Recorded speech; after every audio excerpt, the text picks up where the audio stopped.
So I start this video in the car park of a local fishing store. Now the reason I came here was my 6-year-old pair of waders were covered in holes, and every time I was going into the water it was as if I wasn't wearing them, as I was getting completely soaked. Now I think waders are just about the most essential piece of kit, apart from your camera, that one needs when taking photos of shorebirds or birds in the water at the coast. And I felt it was worthwhile making an investment getting a stronger, more expensive pair than the one I had before that will hopefully last me for years to come. Hey everybody, hope everybody is well. Today I've come to the coast and I'm going to do a vlog about photographing not just shorebirds but birds you find at the coast. And that's why I've got my waders on, because I find they are an essential piece of kit when doing this kind of photography.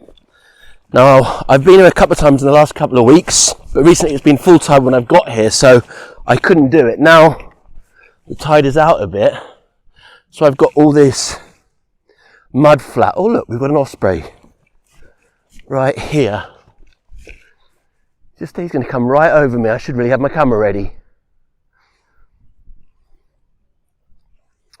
Has he got something?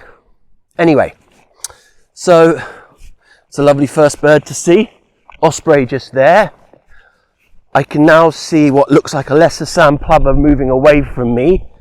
We've got a grey heron over there, and there's a few egrets I saw as I got. Yeah, there's an egret over there, probably a great egret. Usually gets, there's a little egret over there.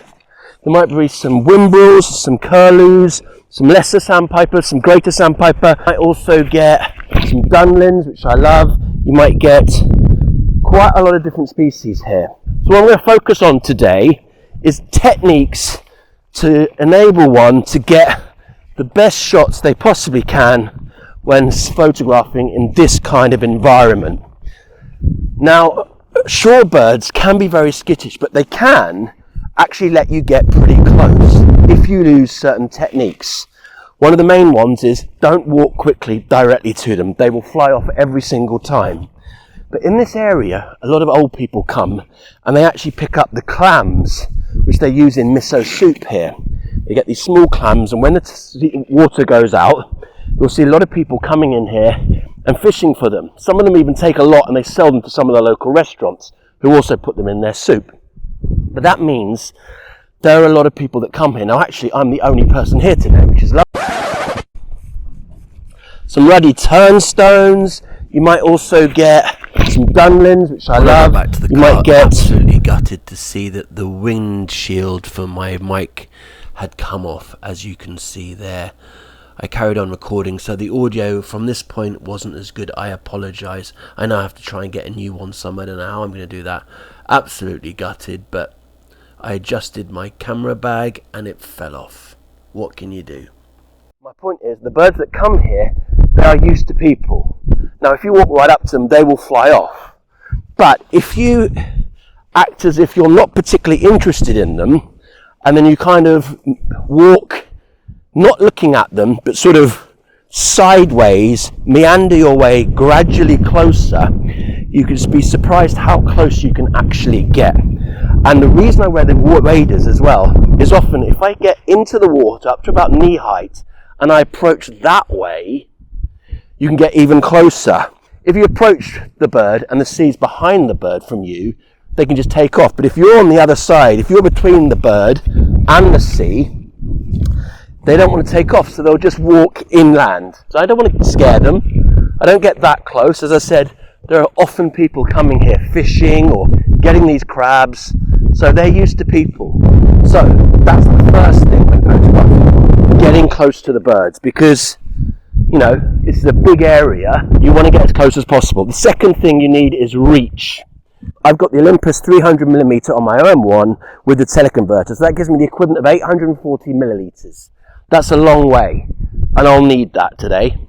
The next thing I do is I unattach my camera strap from my camera.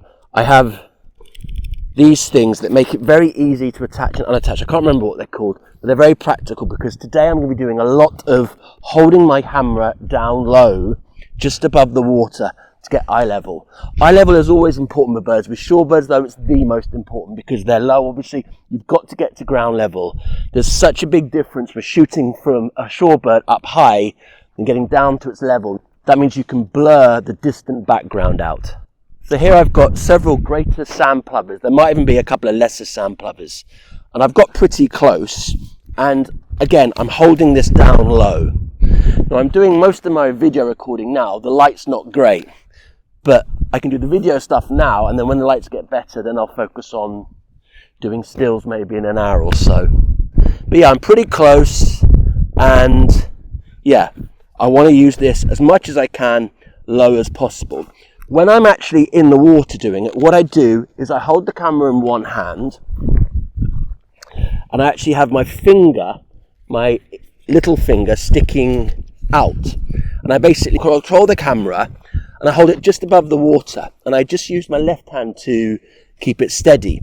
I don't use back button focusing, because I just want to concentrate on there's too many things going on. I use the shutter button as normal. I keep my finger low so I know I'm getting close to the water, and then I just kind of control everything. Obviously I use the flip out screen, and I can see everything and control everything. I don't need to lie down into the water either. I can just get down like this, hold it, look into the viewfinder, and take my shots that way. The image stabilization is so good here, so I know even with me holding it like this, it keeps it very, very steady. And this allows me to get a lot of really nice shots, and they look a lot more intimate, and as I said, the background is then blurred out.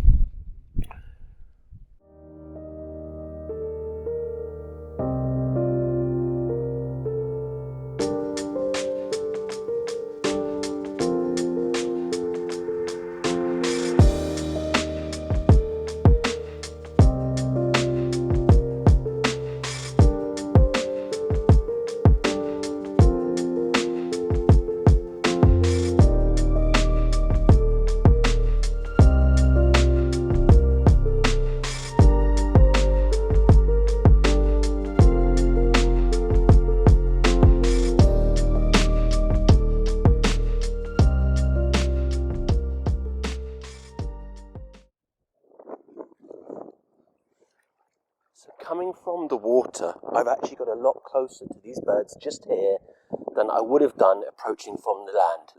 If I'd come from the mud flat there, they guarantee they would have flown off. Because I'm in the water, I seem to be able to get a bit closer.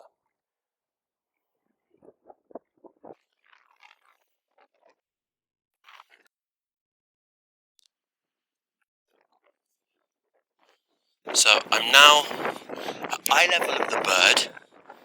I've got my camera really low, just above the water. And a couple of his friends flew off, but he stayed there. And this enables me to get a nice intimate portrait with the background blurred out. So the audio got so bad at this time, but what I was saying to the camera was I have two custom modes set up for when I'm doing this kind of photography. C1 I have on aperture priority set to f5.6 as I was using the teleconverter, ISO auto and single point, and then C2 I had set up on manual mode at 2500th of a second, again f5.6, again auto ISO, and I control if the light changes. I use the exposure compensation, and I just switch between the two for static birds and for birds in flight. For birds in flight I have the autofocus box on middle size, and the eye detection can do the rest.